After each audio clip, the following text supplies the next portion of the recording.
Namaste, Shri Gurubhyo Namaha. Welcome back to the Weekend with Wisdom series.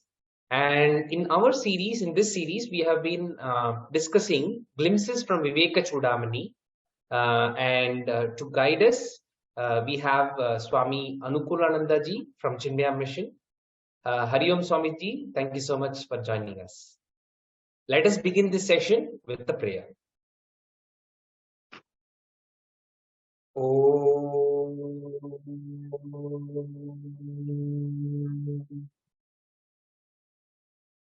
Sahana bhavatu sahanau bhunattu sahaviryam karavavahai tejasvinavadhitamastu ma vidvishavahai.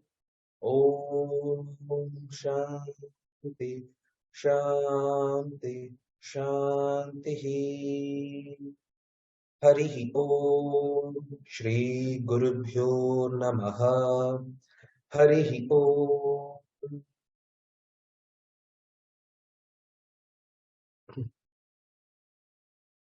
Today is the session 3 in our series, and in this session we will be discussing about the Mahavakya Vichara Tvam. Yesterday we delved deeper into the Panchakosha Viveka, and before I invite Swamiji to take over the session, I would like to quickly introduce him. Swami Anukoolananda ji was tutored in spirituality in Chinmaya Mission by reputed scholars of Vedanta. Swamiji was bestowed Brahmacharya Diksha on 15th August 2000 and Sannyasa Diksha on Shivaratri in 2013. Taking keen interest in youth empowerment, Swamiji serves as the Director South Zone for the All India Chinmaya Yuva Kendra. Swamiji is now serving as the Resident Director at the Chinmaya International Residential School at Coimbatore, which has been adjudged the best residential school in Tamil Nadu and recently the first best residential school all over India of the year by the Education World magazine. Swamiji also serves extensively in the field of education training. Swamiji is a part of the board of the Chinmaya Education Cell that governs the running of its 103 Chinmaya educational institutions. Swamiji also serves on the board of management of the newly inaugurated Chinmaya Vishwavidyapeeth. Applying Vedanta to effectively enhance management practices, Swamiji has made many presentations in the areas of Indian ethos and management. Swamiji has been invited for lectures on Bhagavad Gita, Upanishads, and Indian solutions to personal and corporate challenges at many institutions. Swamiji's vision is to see India as a nation full of dynamic youngsters, empowered with the knowledge and practice of Indian culture, serving the nation and leading the world on a path of true freedom and eternal happiness. We are looking forward to knowing more about the text and about the Mahavakya Vichara today in this session, Swamiji. Without further ado, I invite you to take over the session. Thank you. Hari Om, Namaste. It is nice to meet you once again for the third session in the Indika Moksha Weekend series. So, in the first session, we saw what is the need for Atma Vichara as being the only solution to ultimate resolution of the quest of life. Every being in this universe do not want three things. One, no being in this world wants sorrow. On the other hand, every being in this world wants happiness and happiness alone. It doesn't even have to be human beings. Even animals want happiness only. So first thing that we do not want is sorrow, and in the opposite side, what we want is continuous, unlimited, eternal happiness. Second thing that we do not want is death. Death of others and death for ourselves we do not want. And on the other hand, what we want is eternal, healthy life. Third, that we want is freedom from any kind of limitation. We don't like the word you can't. We inherently do not like limitation, so we keep expanding. Expanding in terms of economy, expanding in terms of research, expanding in terms of power. In all ways, we want to expand. This is what we want to do. So therefore, this quest for freedom from limitation, freedom from death, and freedom from sorrow is universal. In fact, all human pursuit can be summarized as the pursuit of these. So therefore, when we see, we will understand one very important point. What is it of this world that can give me freedom from death? What is it in this world that can give me permanent freedom from sorrow?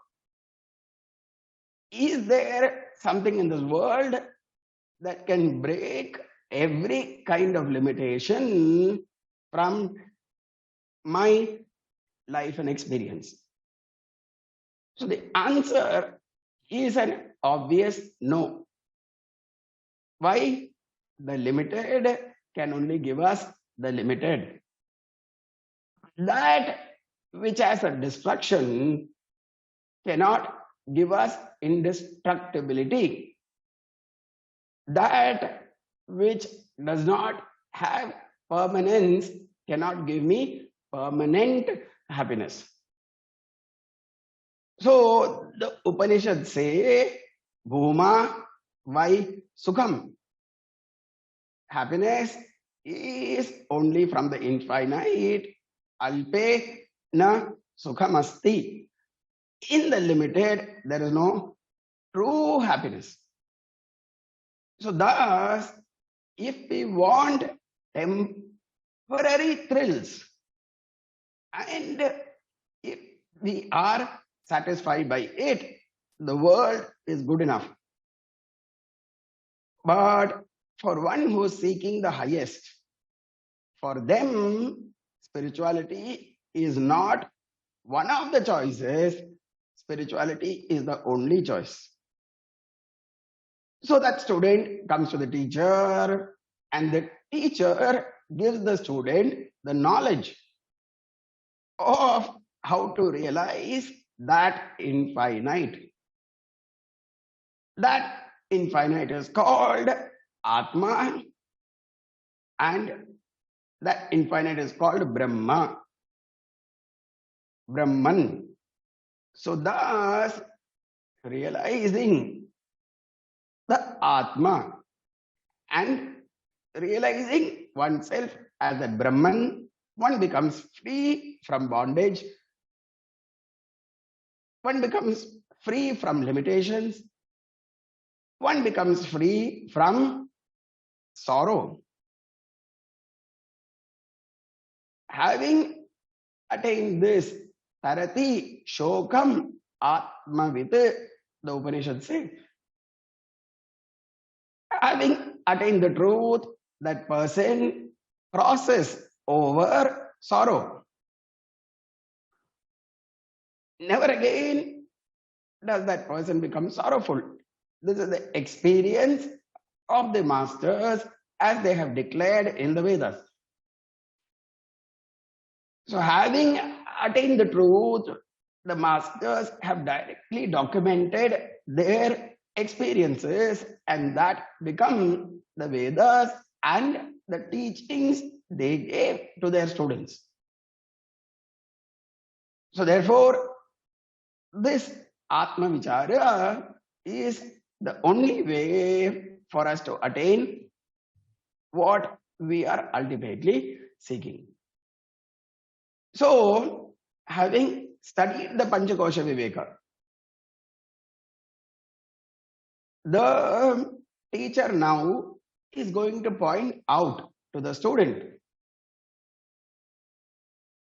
what is that which is beyond the Panchakoshas. So that starts with the question of the student and then the answer of the teacher. We introduced this idea in the last class. So continuing from there, we begin today's class where we will discuss this Atma and we will discuss this Mahavakya. Tvam asi, as to how it unfolds to teach us that highest truth. So this will be the content of today's session for around an hour and 15 minutes approximately, after which we may take a few questions. So let us begin today's session once again with the first verse of Vivekachoodamani, invoking the blessings of the masters. Over to Smarab Sriram, who is very kindly assisting us by chanting the verses. Hari Om. Om Sarva Vedanta Siddhanta Gocharam Tamagocharam Govindam Paramanandam Sadgurum Pranatosmyaham Sadgurum Pranatosmyaham. So now let's go to the verse where the Guru advises the student that the Atma is to be discovered. Let's chant the verse.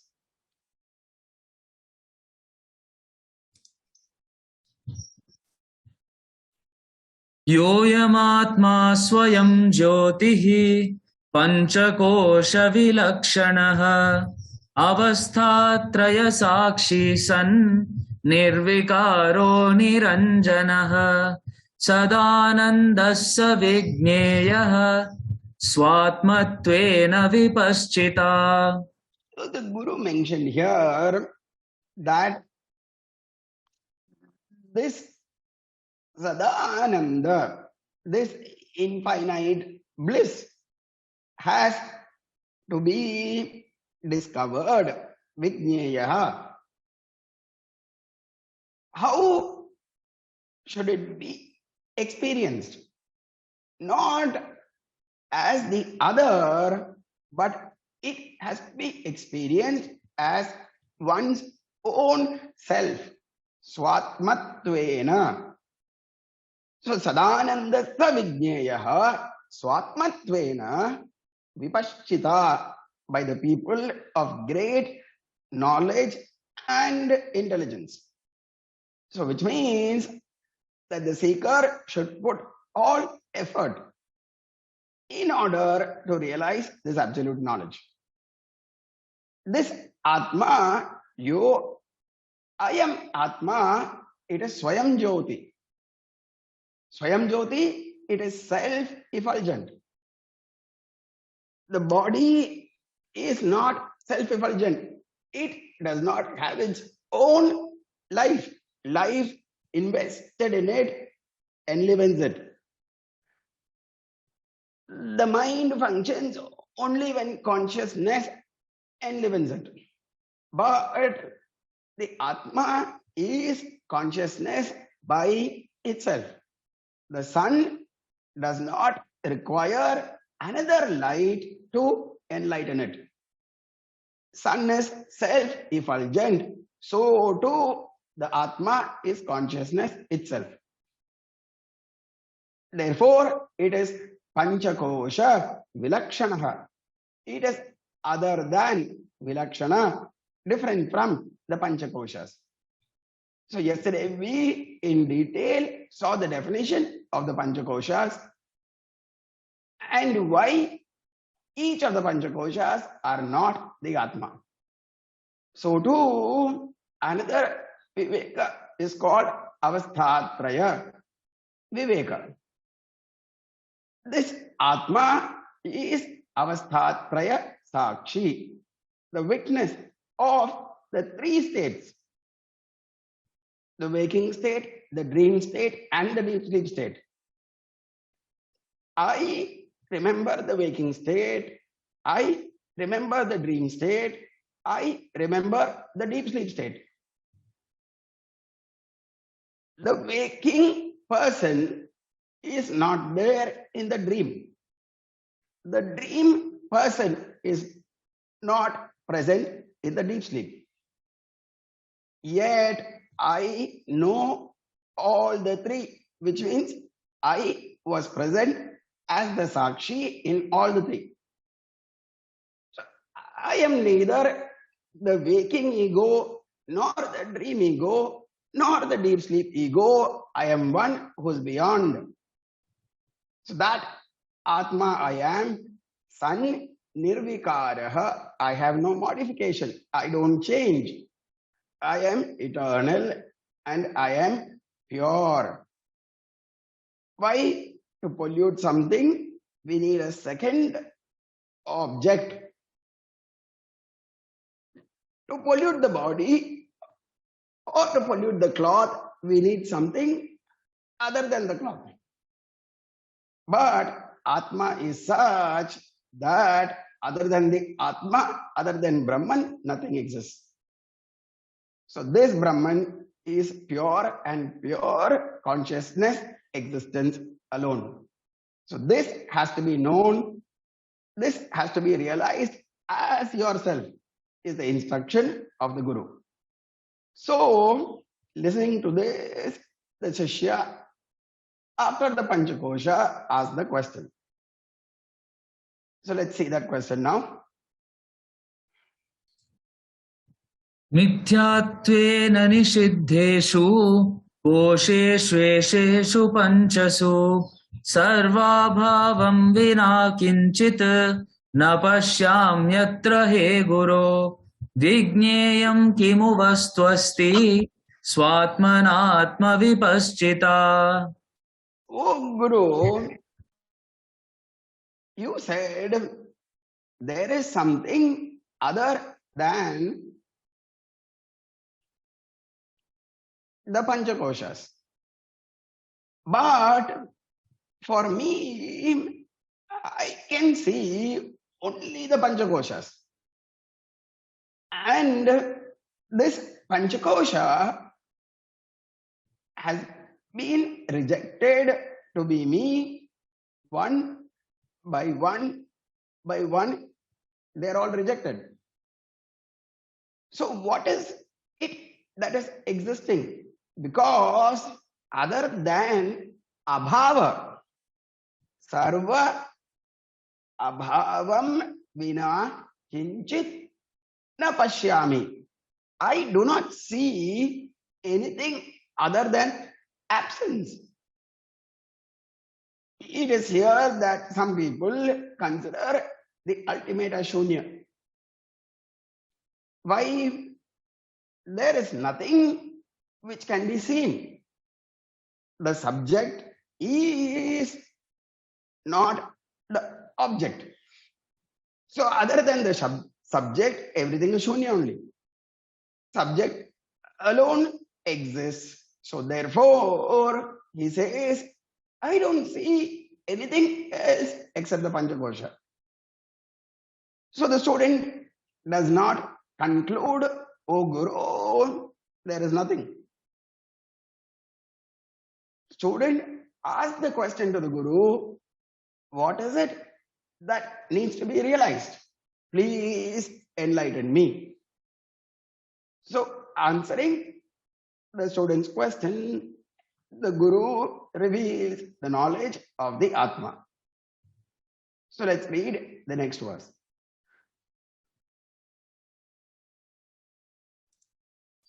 Sarve ye nanubhuyante swayam nanubhuyate tamatmanam veditaram vidhi buddhya susukshmaya.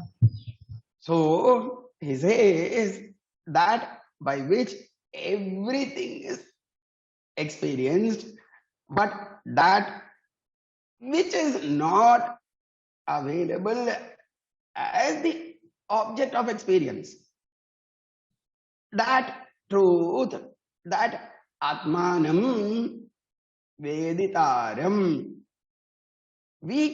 that Atmanam, which is the knower of everything, Vidhi, come to understand, Buddhya Susukshmaya, come to understand this truth with the sharpest of your insights. Here, this is not even an intellectual pursuit. The intellect, having understood the concept conceptually, the buddhi sits in meditation, seeking what is pointed out through the words in the scriptures. So negating everything that I know in terms of the definition of the Atma. So anything which changes is not me, so they are negated. Anything which is limited is not me, so they are negated.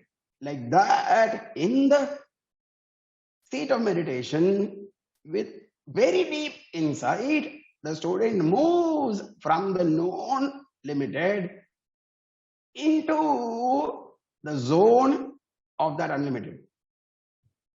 So there, even the buddhi and its functioning in regular terms stop. The buddhi goes into silence. And in the silence of the buddhi, of the intellect and the mind and the senses, this truth is revealed. So what is this Atma which is revealed there? The Guru indicates in the next verse.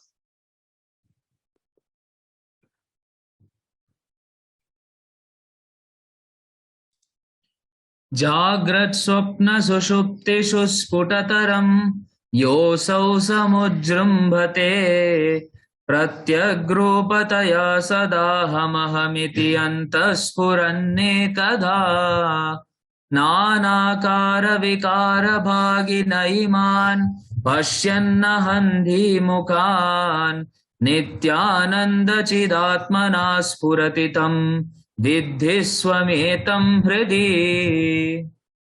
So the Guru so beautifully points out Vidhi swametam hridi. Come to realize this Atma as swam, as yourself, hridi, in yourself. But how does this express? Aham, aham, iti. Sada. Sada means eternally. This experience of I am is continuous. Not I am so and so. So and so is the description. Descriptions change from waking to dream to deep sleep. But existence, I am, is permanent. So Jagrat, waking, Swapna, dream, Sushupti, deep sleep, Sputataram. Very, very clearly, as your own personal experience, we experience this I am. The moment we wake up from sleep, first experience we have is I am. That is the experience. So too, in dream, I am is our experience. So too, in deep sleep, we never forget I am because we come back to what I am. The doctor who goes to deep sleep wakes up back to remain the doctor. So there is the continuity of the person even in deep sleep. So what is it that is continuing when we ask?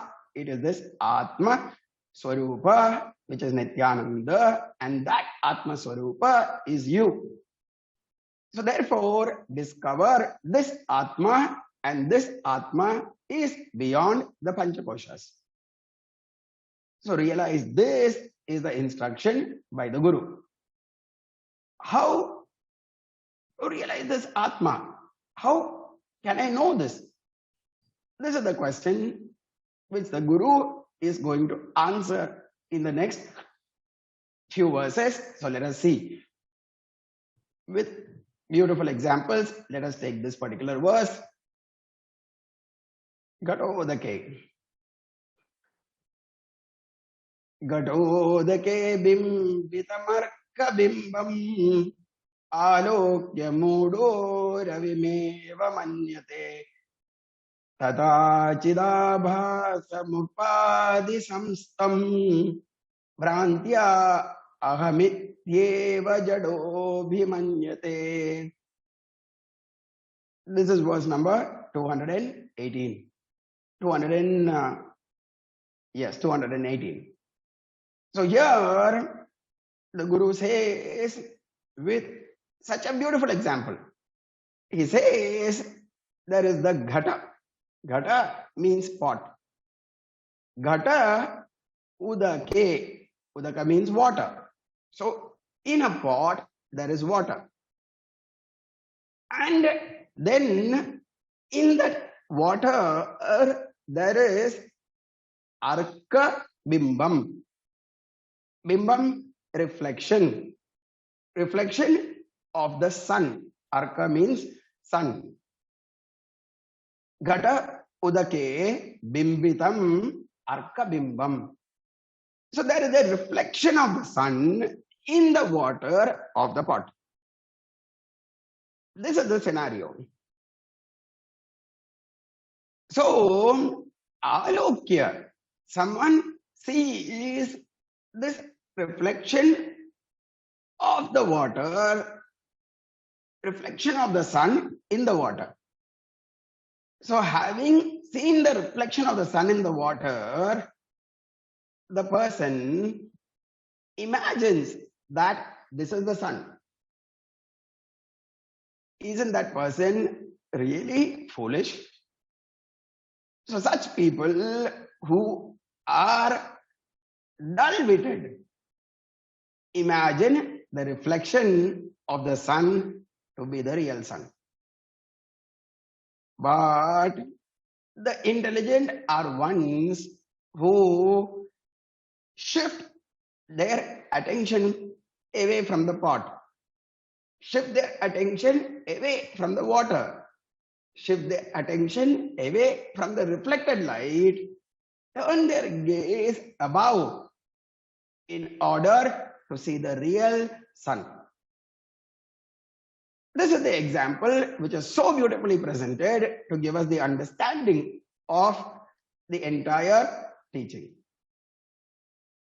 The pot is the body. Physical body is the pot. Water in the pot is the mind and intellect, buddhi. The sun is Atma or Brahman. And Atma or Brahman enlivening, enlightening the water in the pot, reflection. That is called Chidabhasa. That is called the reflection of consciousness, which is present in us, experienced in us as the kutastha or as the ego. So that ego which seems to be sentient, that jiva which seems to be sentient here is only the reflection of the consciousness.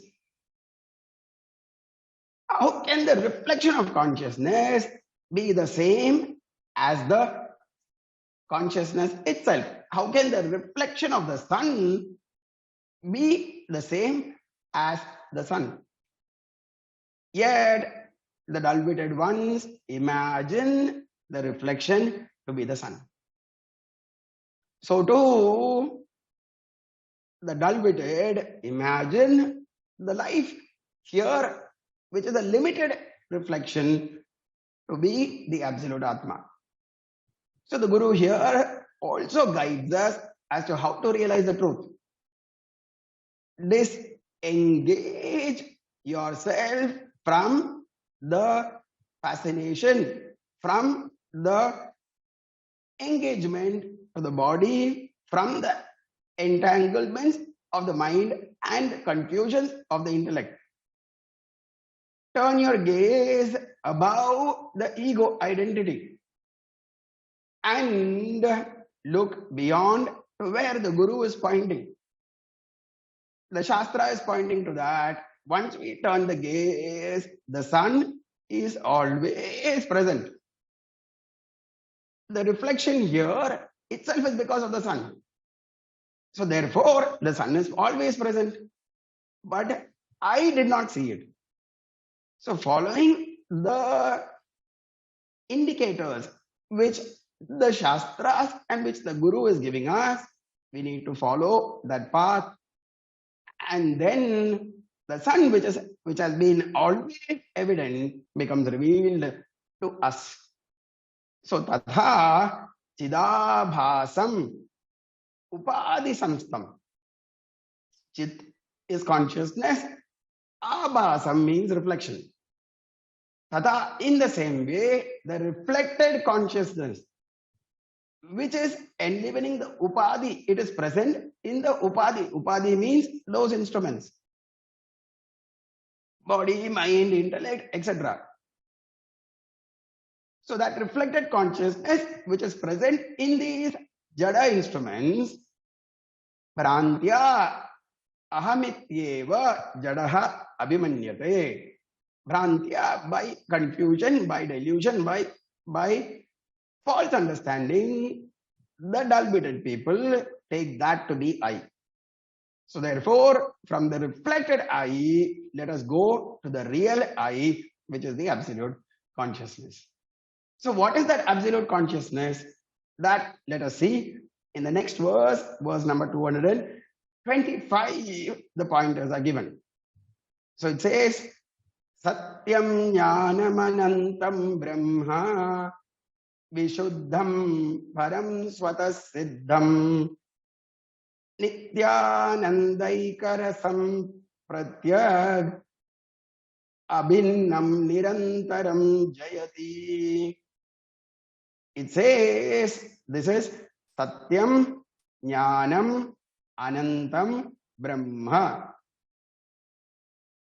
Sat Chit Ananda is the Swarupa Lakshana of Brahman. Satyam, Jnanam, Anantam is the Swarupa Lakshana of Brahman. So, what is Swarupa Lakshana? In Lakshana itself means indicator, that is called a Lakshana. Indicators are of two types. One is called Tatastha Lakshana, other is called Swarupa Lakshana. Tata means shore. Tatastha means standing on the shore. So, I want to describe a river. I can describe the river in two ways. One is with reference to the shore, saying that which is flowing between the two shores, that is called river.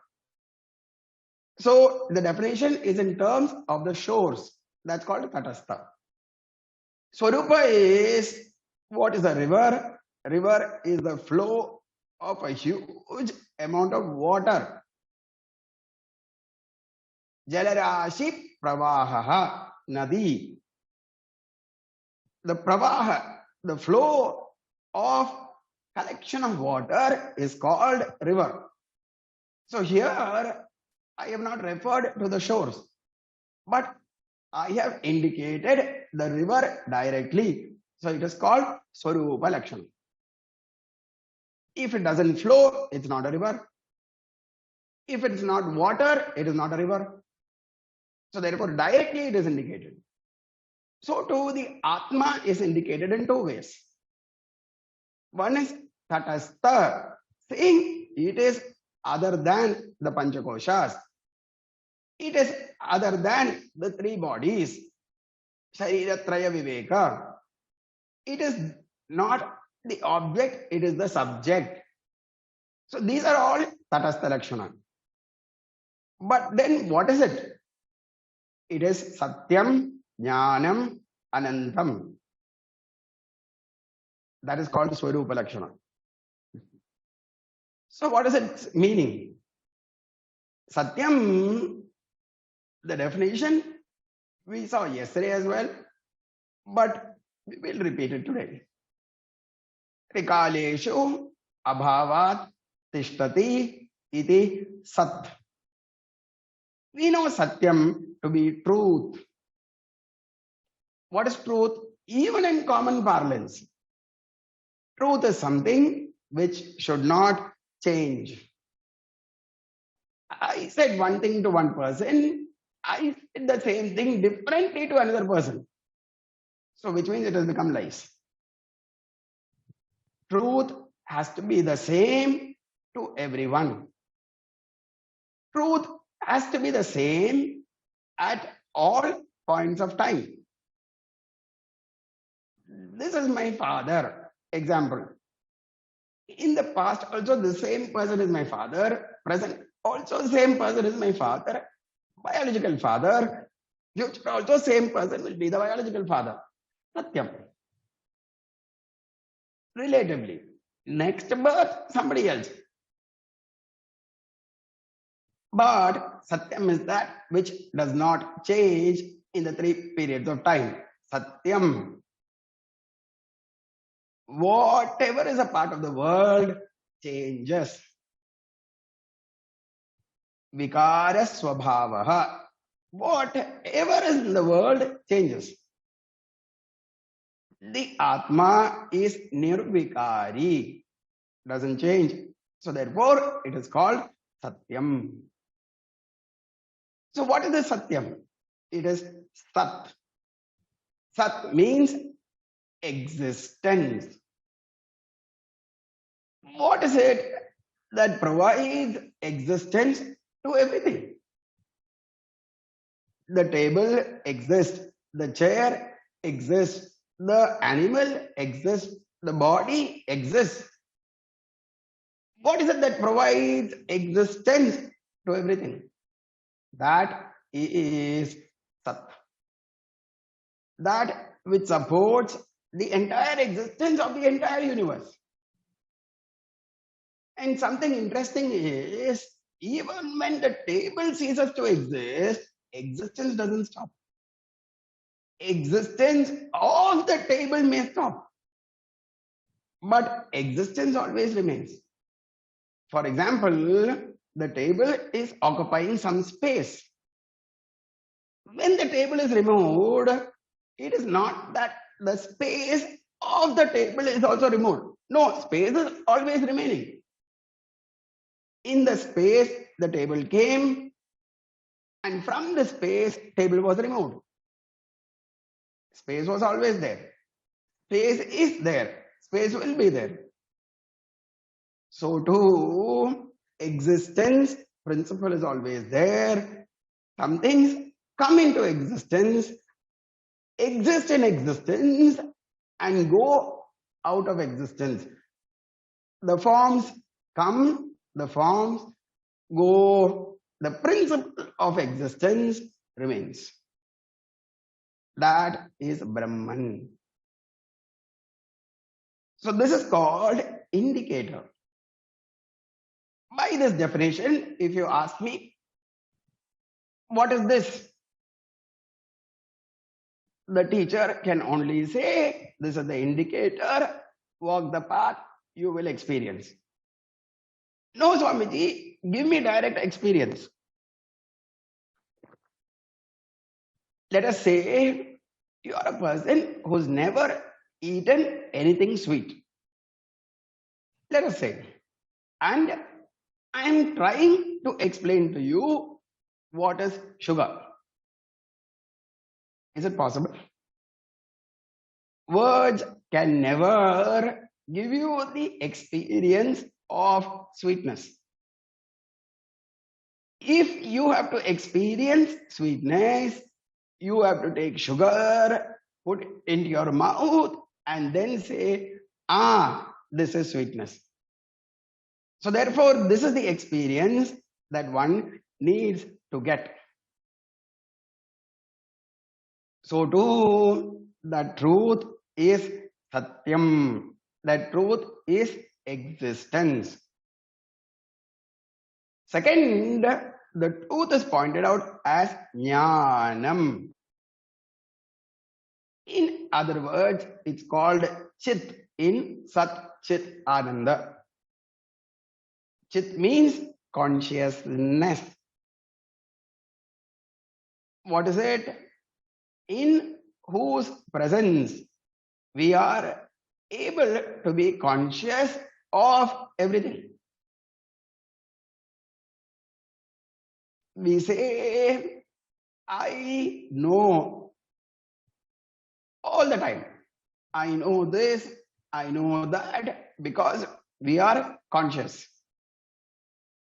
That principle which is providing the ability to be conscious is called Chit or Jnanam here.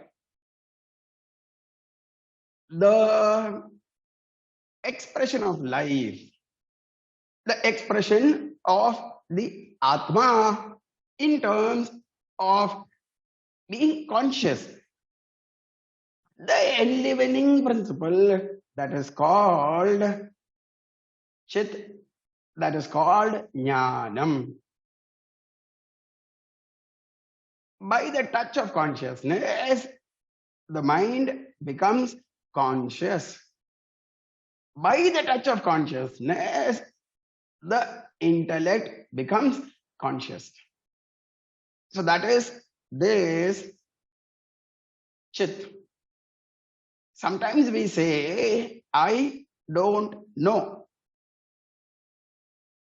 Even to say, I don't know, you should know that you don't know. So this knowing is constant. Sometimes you know that you know. Sometimes you know that you don't know. But knowing is constant. That constant knowing is facilitated by Chit. Even in deep sleep, even when I'm sleeping in deep sleep, I know that I am present. But Swamiji, in deep sleep, I don't know that I am sleeping. Without experience, there cannot be memory.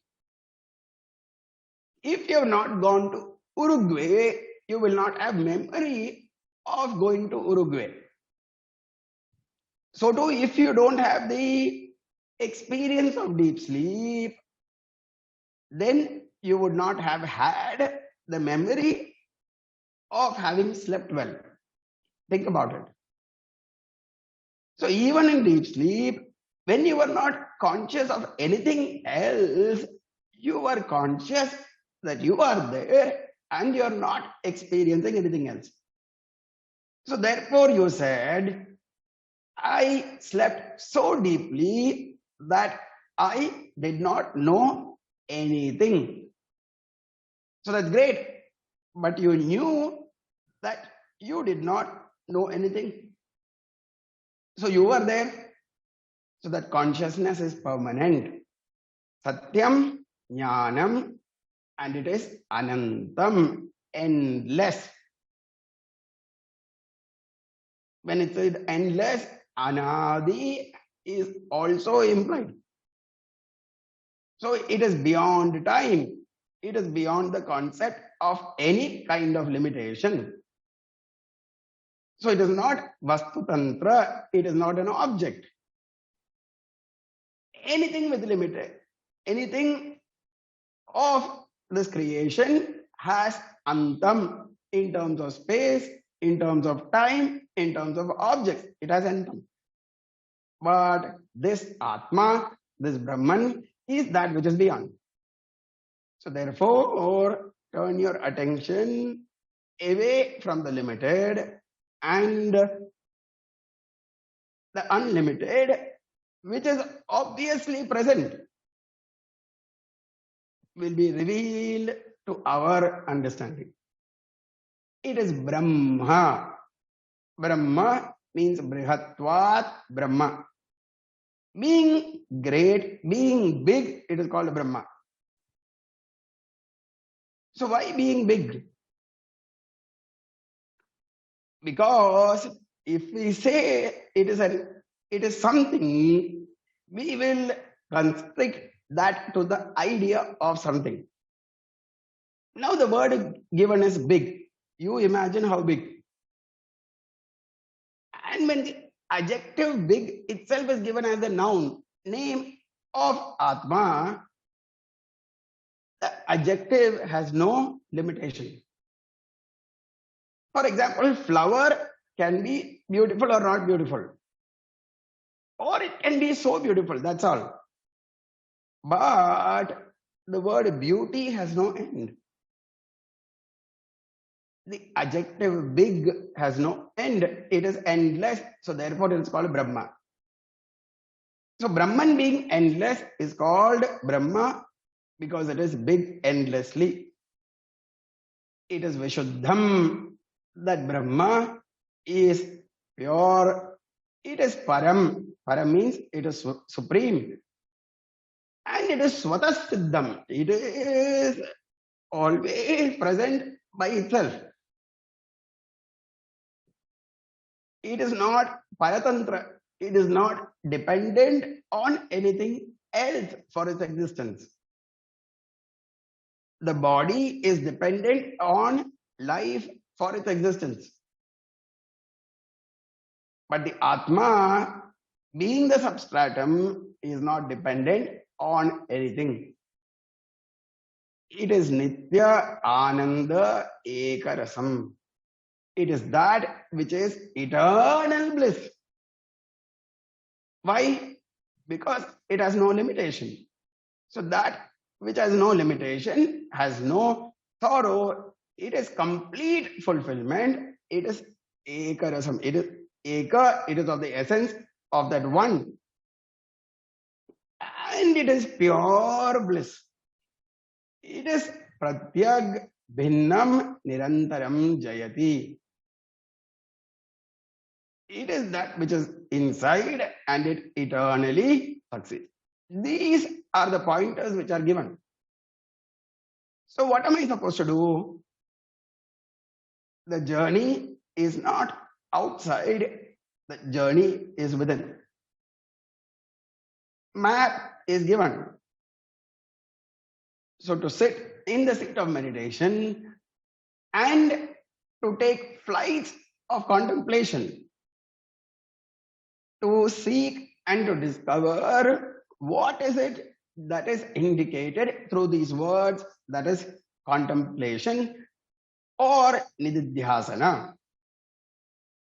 So first we do Shravana, second we do Manana, repeated thinking, so that our understanding becomes clear intellectually, and then we sit in the seat of meditation and we try to actually experience. This experience will be revealed to us when our mind rises beyond everything which is not this. So that the pointers are given as aids to meditation, as aids to contemplation, so that the truth can be realized. So the Guru has given us the pointers to the truth. Now the question is, what is this world then? Because you are saying this is the Atma. So what is this world? In reality, what is this world? The Master now reveals to us in the next shloka. Mritkarya bhutopi. Mritkarya bhutopi mrido na bhinnaha kumbhosti sarvatra tu mritswarupat na kumbharupam prathagasti kumbhaha kuto mrisha kalpita nama matraha. It looks like the pot is a very, very famous example in Vedanta. No doubt, because what was commonly available in the houses and in the market are pots. So therefore, the example becomes easily available for everyone to understand. The purpose of the example is fulfilled. So it says, taking the example of the pot again, Mrit karya bhuto opi mrido na bhinnaha. Kumbhaha, next line, kumbhaha na bhinnaha. Kumbhaha means pot. The pot is na bhinnaha, is not different from mrit, is not different from mud. Even though the pot is the product of mud, the pot is mrit karya. Karya, product. Karana, cause. So even though the pot is the result, is the product from mud, the pot is not different from mud. So therefore, sarvatra, everywhere where there are mud pots, everywhere, in India, in America, everywhere where there is a mud pot, it is mud and mud alone. This is the swarupa of the pot. This is the real nature of the pot. The pot may be big in size, pot may be small in size. Pot may have a thin neck, pot may have a broad neck. Doesn't matter. What is pot? Pot is nothing but the mud, the clay from which the pot is made. That is what it is. Na kumbha rupam pratakasti kumbhaha. Step by step, the Master is taking. The kumbha rupam, the form of the pot is not different from the pot. Only because the pot is there, the pot's definition itself comes from the form. So therefore, the form and the pot are not different. The pot and the mud are not different. So therefore, if I call the pot as different from mud, because mud has no form, pot has a form, then let me ask you this question. You keep the pot, give me the mud. You will say, not possible. Why? Other than the mud, there is no pot. The pot is only a form which is kalpita, imagined. And because the form is imagined, a name is also given to it called pot. The pot can be broken, and from that we can even make teacups. The teacups can be broken, combined together, and a flower vase can be made. The flower vase can be broken, and clay dolls can be made. These are all forms. But the essence is mud. If this is understood, we will understand what is this world. So explaining that, we have this beautiful verse next. Sadbrahmakaryam sakalam sadeva tanmatrametanna tatonyadasti asti tiyo vaktina tasya mohaha vinirgato nidravat prajalpaha. So it is said that just as the clay is the cause of all the pots, so too Sad Brahma, that absolute truth, its product, its expression is all of this world. Sakalam Tadeva. So this entire manifestation which we see here has come from that truth, from that absolute, and therefore it is not different from that absolute. Tanmatrametat na tato anyadasti. From that truth, it is not different. It is in essence the same. It may appear to us to be of different names, to be of different forms, to be of different properties, to be of different functions. But in essence, what is it? In essence, it is Atma, and Atma alone, it is Brahman and Brahman alone. So therefore, we have great saints like Sadashiva Brahmendra who sang Sarvam Brahmamayam. Re Re Sarvam Brahmamayam Kim Vachaniyam Kim Avachaniyam. What should I talk of? What should I not talk of? Everything is Brahman and everything is Brahman alone. And this is the direct experience of those who have realized this truth. In the material world, in the world of physics, Einstein declared everything is nothing but energy.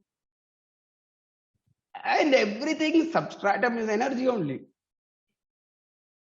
So mass is also converted to energy. So anything which is matter is basically energy. So the table in the field of science, if we understand, table is nothing but an arrangement of energy. Even the body is nothing but the arrangement of energy in the field of science. So too, in the understanding of spirituality, the Atma, the self or Brahman, is itself nothing but this world. So the world in its essence is nothing but Brahman. And let us say there is somebody who says, no, difference exists. Asti iti yo vakti. The one who says, Bhakti means says, the one who says that this world is different from its essence. For such a person, na tasya mohaha virgataha. For that particular person, his delusion has not yet gone. That person's delusion continues. This is what we have to understand. And whatever this person is uttering is only prajalpa. It is only blabberings. Nidritavat. In that person's sleep. That is all. So therefore, what a person blabbers in his sleep should not be taken seriously. It should be allowed to let go. If you respond to the blabberings of a person in his sleep, you are giving unnecessary importance to that. So too, if somebody says the world is different, its cause, its essence is different, then understand this is exactly like the blabberings of a person in sleep. So what is this entire world? Who is everybody? Everything and everybody is nothing but Brahman and Brahman alone. Sarvam Brahmamayam. God expressing is the world. So therefore, in the Bhakti Shastras, the entire world is described as Bhagavan's body. The trees, the plants that are there are considered the hair on Bhagavan's body. Of course, everything is nothing but the expression of consciousness. So this is the truth which is declared even by the Vedas. So let us see what is the next shloka referring to us, the description from the Vedas themselves.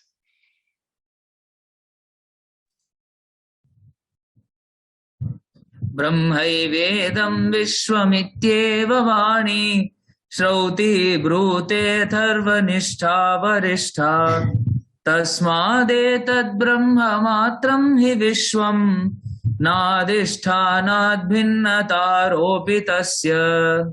So the guru who's teaching the student has the responsibility to explain the authority in which he is speaking. So any point which is being explained by the guru has to show three kinds of evidences. So there has to be yukti pramana. Yukti means what? Reasoning. So whatever the guru talks should be subject to reasoning. It should apply to logic. Second, it should have shruti pramana. The Vedas should agree with what the guru is telling. Why? The Vedas are the utterances of the experiences of the realized masters. So they have continuously over generations and generations and generations directly experienced this truth and have said, yes, this is the truth. And suddenly one person comes and says none of this is true, then we should question that person and not the Vedas. So therefore it becomes important that what is taught by the teacher shows evidence from the Vedic statements. So there should be yukti, logic, there should be shruti, and third, it should be finally reviewed by direct experience, or it should be reviewed by others' direct experience. So we have shruti, yukti, and anubhuti as the three methods by which we can know whether it is true or not. So the guru has presented to us yukti so elaborately. So now the guru is saying, this is what the shruti also says. Shrauti brute atharvanishta varishtaha. The varishta, the great people of the Vedas, they atharvanishta, who are established, who are found in the Atharva Veda. Here the reference is to Mundaka Upanishad.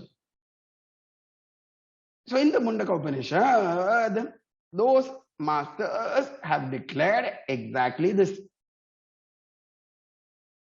What have they declared? They have said, Brahma eva idam Vishwam.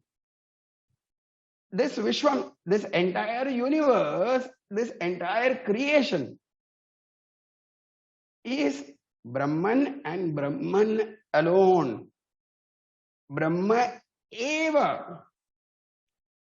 It is not that Brahma is present. It is not that Brahman is present. It is Brahman eva, Brahman itself.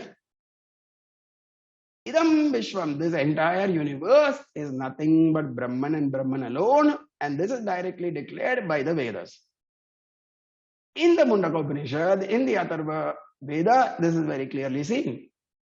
Tasmad etad Brahma matram hi Vishwam. Therefore, this Vishwam is nothing but Brahman.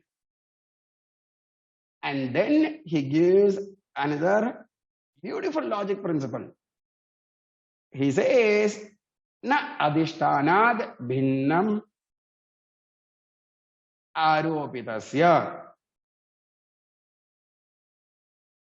That which is superimposed on a foundation is not different from the foundation. For example, potness, the form, the shape, the name, and the function. All of these are superimposed upon mud. Mud takes the form of the pot. Having taken the form of the pot, the mud gets the name pot. And having taken the form of the pot, the mud functions as a container, as a pot. Remove mud, no form exists, no name exists, no functionality can exist. So the name, form, and function and other properties are superimposed upon mud. Aropita means superimposed. Adhisthana means the foundation. So we see that that which is superimposed is never different from the foundation. The pot is never different from the mud. So to this entire universe, can it exist without its essence, which is Brahman? Without the principle of existence, can anything exist? Without the principle of consciousness, can anything become conscious? Not possible. So therefore, this entire universe, its foundation is nothing but Sat Chit Ananda Brahma. So when the foundation is Sat Chit Ananda Brahma, what is this world? This world is nothing but names and forms superimposed upon Brahman. So what is this body? Name and form superimposed on Brahman is body. So Brahman itself is the body. So in reality, in essence, this is the truth. So this has been so beautifully explained to us, so wonderfully by the great rishis. So Shruti is also given, Yukti is also given. In the next shloka, we will see one more form of giving us logic. So let us see that in verse number 233 now. ईश्वरो वस्तु तत्त्वज्ञो न चाहं तेष्वस्थितः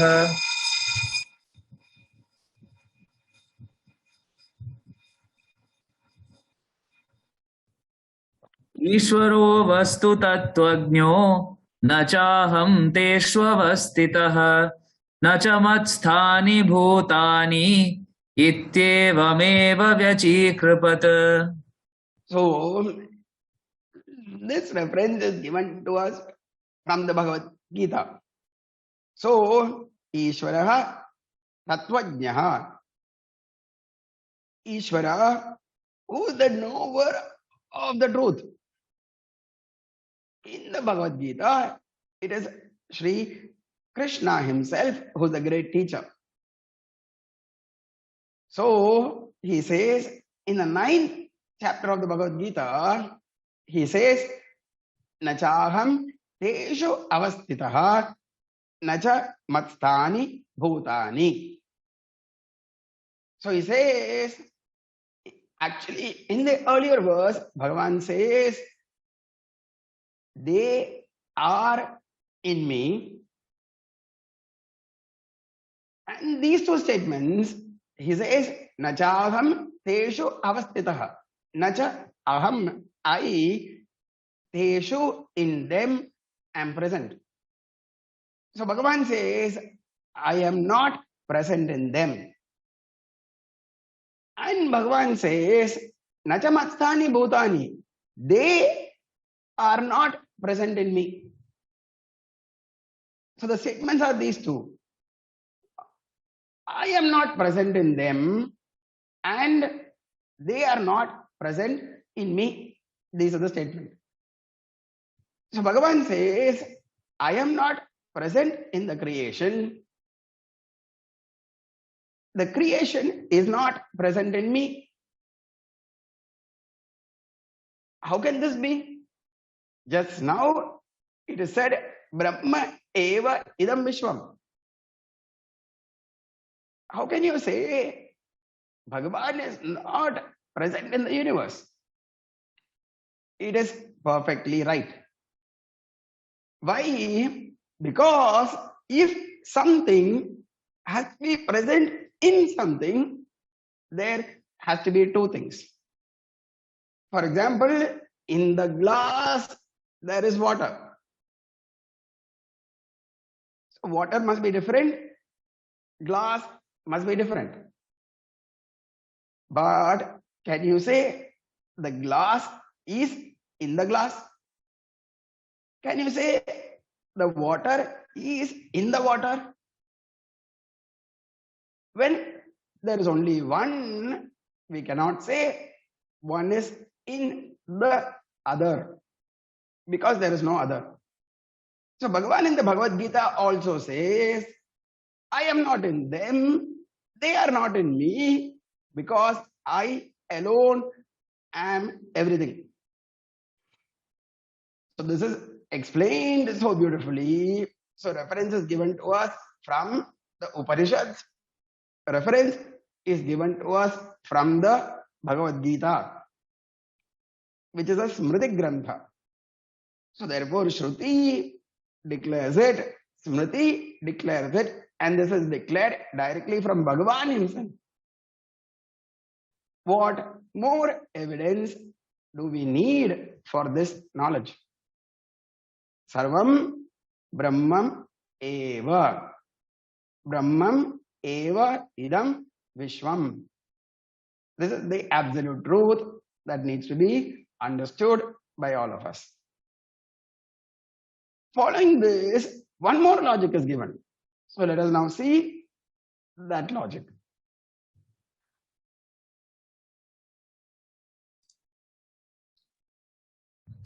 यदि सत्यं भवेद् विश्वं सुषुप्तावुपलभ्यताम् यन्नोपलभ्यते किञ्चित् आतो असत् स्वप्नवत् मृषा.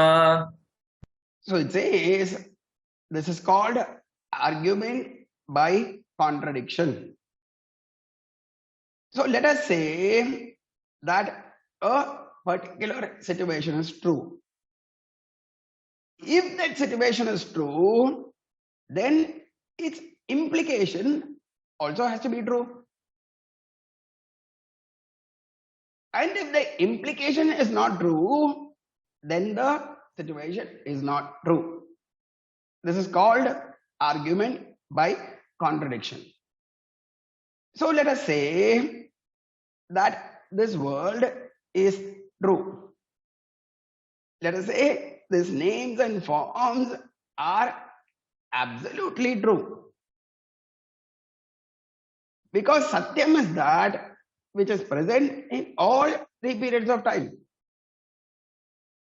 Satyam is that which is present in waking, dream, and deep sleep. Satyam is that which is present in the past, which is present in the present, and which will be present in the future. If you say that this world is Satyam, then this world should have been experienced in the waking state. This world should have been experienced in the dream state. This world should have been experienced in the deep sleep state also. But it is our direct experience that this world is not available for our experience in the dream state nor in the deep sleep state. Sushuptau upalabhyatam, it should have been available. But yet no upalabhyate, it is not available. Kinchat, even a little bit of the world is not available in the deep sleep. But am I the Atma available? Yes. I am present in deep sleep. I am present in the waking. I am present in the dream. But the respective worlds are not present. That which is not present cannot be Satyam. So it is Asatyam. So if the world was true, the world should have been present. But we know that the world is not present, therefore the world is not true. So by this logic also, it is very clearly established that the world is nothing but an appearance. The world is not absolute truth. So therefore, Bhagavan concludes with the next verse. Let's read the next one. अतः पृथङ् नास्ति जगत्परात्मनः पृथक् प्रतीतेस्तु मृषा गुणादिवत् आरोपितस्यास्ति किमर्थवत्ता अधिष्ठानमाभाति तथा भ्रमेण. So therefore, he is concluding the argument by saying, Ataha, therefore, this world, pratak na asti. It is not different from the Atma. Atak pratang nasti jagat paratmanaha. This world is not different from Brahman. Pratak pratitistu mrisha gunadivate. It is only an appearance that this world seems different from the Brahman. So therefore, let us not be carried away by the false experience, by the false understanding. Let us realize the truth. This is the final instruction. Therefore, the next verse. Ata Parabrahma. अतः परब्रह्म सदद्वितीयम् विशुद्धविज्ञानघनम् निरञ्जनम् प्रशान्तमाद्यन्तविहीनमक्रियम् निरन्तरानन्दरसस्वरूपम्. So therefore, there is only one and one Brahman. It is the supreme Parabrahman. It is existence, Tat. It is Advitiyam, non-dual. It is one without a second. It is Vishuddha Vijnana Ghanam. It is a mass of pure consciousness. It is Niranjanam. It is pure without pollutants. It is Prashantam. It is calm, undisturbed. It is Adya Anta Vihinam. It has no beginning. It has no end. Maya has no beginning, but Maya has end. Ignorance has no beginning, but ignorance ends with knowledge. But Brahman is without beginning and without end. Brahman is eternal. It is akriyam. It is that without any activity, any function, because activity is required to attain something. But Brahman is that which is complete and which is full, so there is nothing to attain, so therefore it is akriyam, without action. It is nirantarananda rasaswarupam. It is of the nature of eternal bliss. So thus, this Brahman has been very beautifully described. One more verse on what is this Brahman and its non-duality is explained. Next verse, Jnatra Jnaya. Jnatrajnaya jnana shunyam anantam nirvikalpakam kevala chinmatram param tattvam vidurbudhaha. So this Brahman is Shunyam. Shunyam means what? It is devoid of. It is devoid of the differences between knower, known, and knowing. Knower, known, and knowledge. Generally, we see these three are different. I know another person. I am the knower. The person is the object of knowledge, and there is the transaction of knowing. But in truth, these three are the same Brahman and Brahman alone. Appearing as functions, appearing as objects, it is Brahman and Brahman alone. So therefore, in truth, Brahman is devoid of these differences. It is anantam, it is infinite, it is nirvikalpakam, it is that which without parts, it is that without change. Kevala akhanda chinmatram, it is that which is unbroken, akhanda. Chinmatram, pure, unbroken consciousness, singular consciousness. It is param tattvam, it is the supreme truth, vidur buddhaha. The Buddha, the great people of understanding. The one who gets to know this becomes a saint. So those great saints and sages, they know this Brahman as described here as a singular, eternal, absolute consciousness. So having said this, having described Brahman, now the Guru is teaching the student this great Mahavakya called Tvam Asi. So how is this Tvam Asi describing or indicating to the student the absolute reality? Let us see that in a few minutes. Tvam Padabhyam.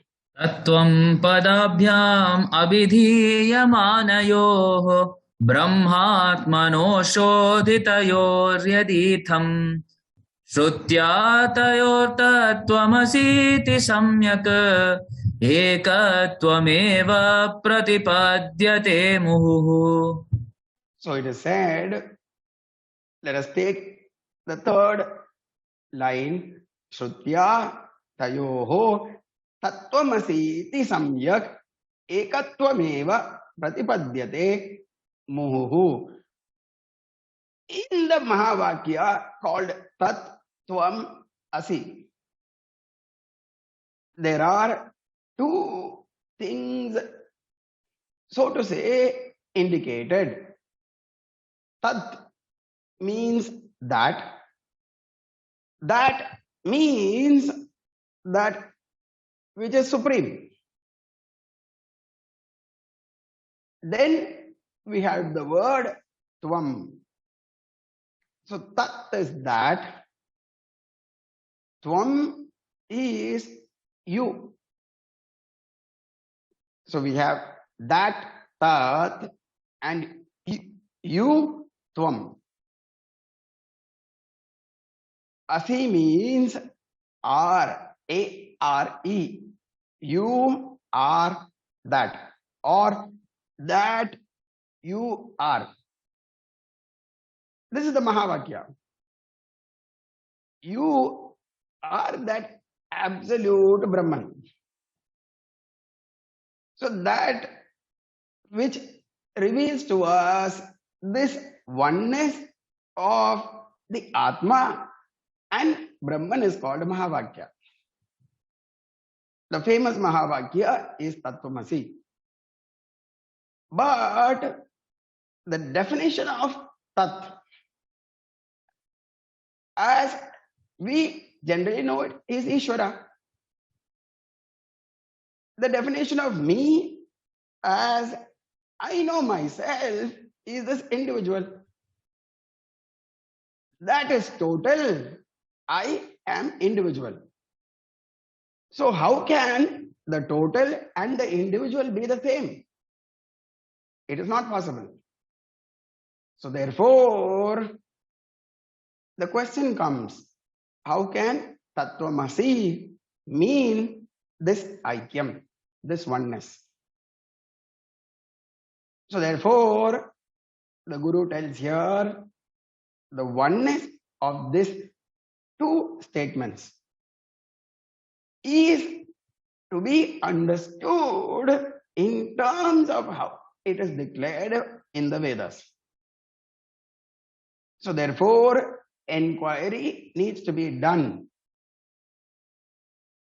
And when enquiry is done into the meaning of Tat and Tvam, then we will arrive at the oneness which is beautifully indicated in this Mahavakya. So how is it indicated? And how we can know this? The beautiful indications of the Tattvamasi Mahavakya that we will see in our final class that we will have in today evening session at 5:30. So there's a beautiful collection of 8 verses. And these 8 verses very amazingly bring out the meaning of Tattvamasi. So we will see that elaborately, otherwise that will take a little more time, which we don't want to take of yours. So we will meet again today evening at 5:30 and we will see the Mahavakya. Not only we will see the Mahavakya, but we will also see what is the signs of a realized person. How does the realized person look?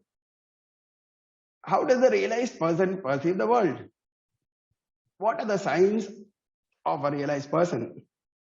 What happens to the Prarabdha of the realized person? After realization, do they continue to suffer or enjoy? What happens to them? That we shall see in our next class.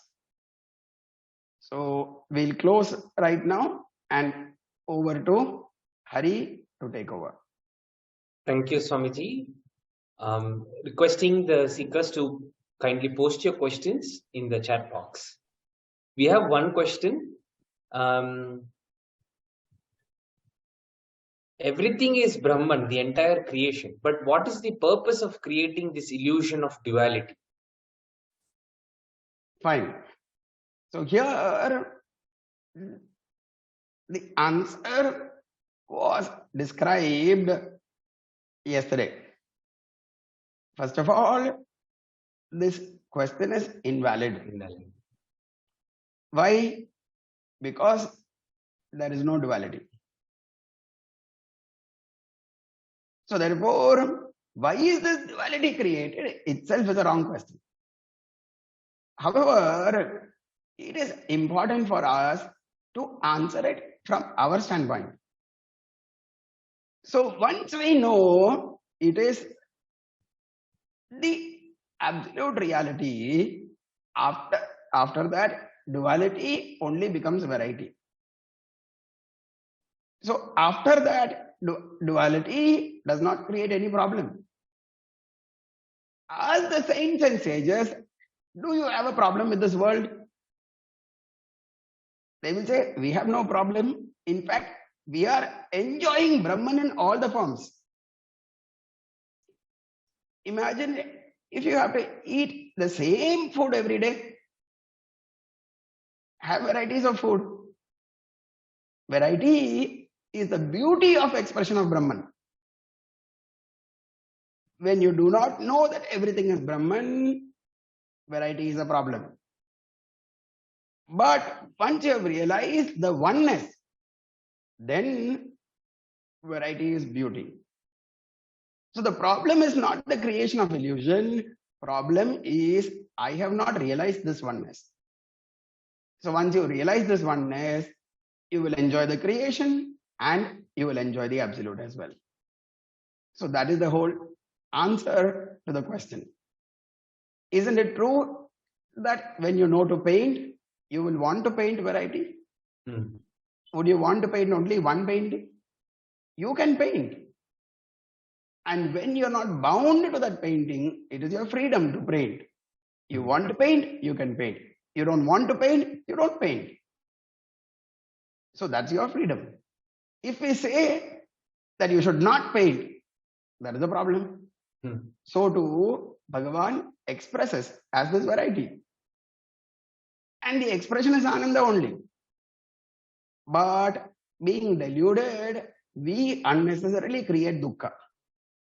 For example, the best example given is sports. Why was sports created? Sports was created for entertainment. Play cricket. Why? To enjoy. But then we made sports from entertainment. We took it to competition. And in competition, there is a pressure to win and perform. And that pressure we created and we suffer from it. That which was created for enjoyment, we have a fantastic way to bring out suffering from it. And after that we ask, why did God create competition? God did not create competition. That is the unique contribution of human beings. So problems are amazing contribution of human beings to this world. God created this world as only Ananda. Think about it. We will understand the truth. Thank you. Thank you, Swamiji. Could you please explain the difference between Tatastha Lakshanam and Swarupa Lakshanam? Yes, I did mention it in this talk. Tatastha means definition with reference to something else. That is called Tatastha. So definition given with reference to something else, talking about something else and connecting it, using that to point out to what you want to refer to, that is called Tatastha. For example,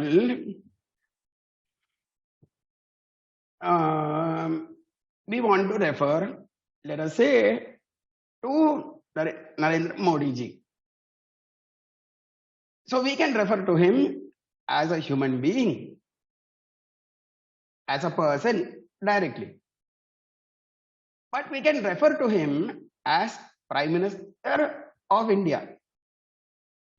So referring to India, referring to the post of a Prime Minister, we use that as the indicator for the person. The Tatastha's can change. But directly indicating to that person is called Swarupa. So too, in terms of Brahman, in terms of Bhagavan, Bhagavan is also described in Tatastha and Swarupa. Tatastha will be creator of this world.